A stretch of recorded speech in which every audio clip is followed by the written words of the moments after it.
Welcome to Workday, everybody. I am here with Alex. Hey, Beth. Hey, Alex, how do you feel if we go over how to enter time worked right now? Yeah, we used to get that email that says, hey, Yep. enter your time. Yep. And then people go in there and go, I don't know what I'm looking at here. These are pictures, though.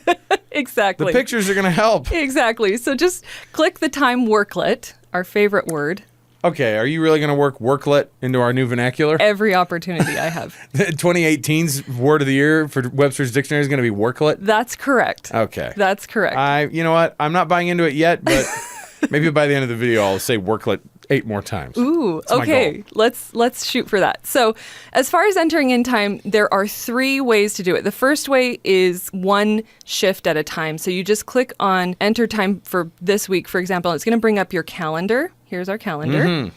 And I can just double click on kind of any day, any time in the calendar, and it's going to bring up this menu to enter time. Okay, so this is under the umbrella of work time, just regular old, nothing special, added to it, just your regular run-of-the-mill workday. Run-of-the-mill workday, yeah. Whether in your first 40 or 8 hours, right, regular hours, or if you're getting into overtime, you're just going to enter it all in as worked time. It'll get calculated into the system if it's a company holiday. If it's overtime, it'll already know that too. Yep. Oh, that's nice. Pretty smart system. That's cool. And we do this by start time and end time, or in and out. Here's a time to start, maybe 8:07. Okay. Shall we? You want to be exact on that too, right? And maybe I go to lunch at 12:31. Perfect. The out reason is just always out. There's no other reason, but we I'm have a out. drop You don't down. need to know. You don't need to know my business. You don't need to know I went to Carrabba's for lunch. Get out of my face. All right. So once you enter in the hours, you could enter in hours all throughout the week and then submit at the end of the pay period. Right. So that's what I recommend doing. Please don't submit each shift to your manager because they're going to have to approve each one if you do Okay, that. that's a good point because I would. Well, so how do you do just like a full submit on the whole thing? You put everything in and then submit at the bottom? Yeah. Okay. Yeah. That's great. Whenever your pay period comes to the end, you'll just submit the hours for that period. Now hold up, Sally Jones. Does she work in Seattle or something? Where was she? Sally Jones is Because you broke into her account. I don't know if she's appreciative of that. she is fictitious. Okay. She is. All right. So I'm not worried that we're entering fake time for Sally. That's No, good. All right. no, we'll be okay. Now, that's kind of the most basic way you can enter in piece by piece.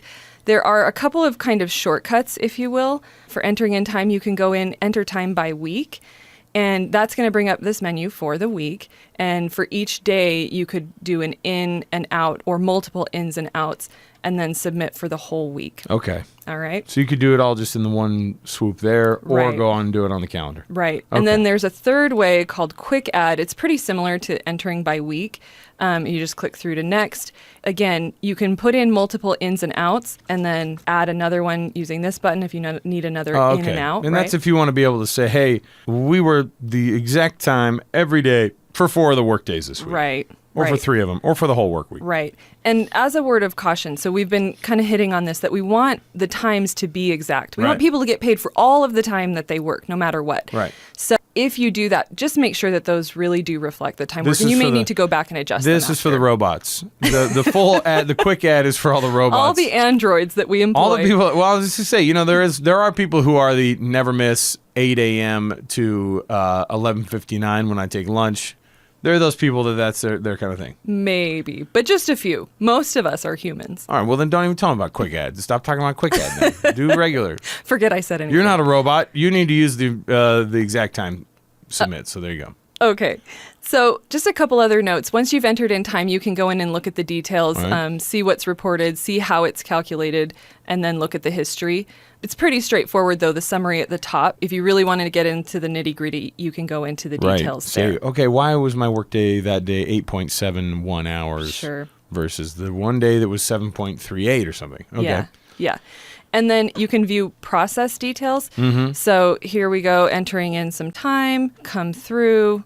And if we submit, then we're going to have the option to see more details about the process, essentially. So this Okay. is where it sits. This is what you submitted. This is what else needs to happen for it to be complete. You're waiting for Yeah. a manager approval. Right.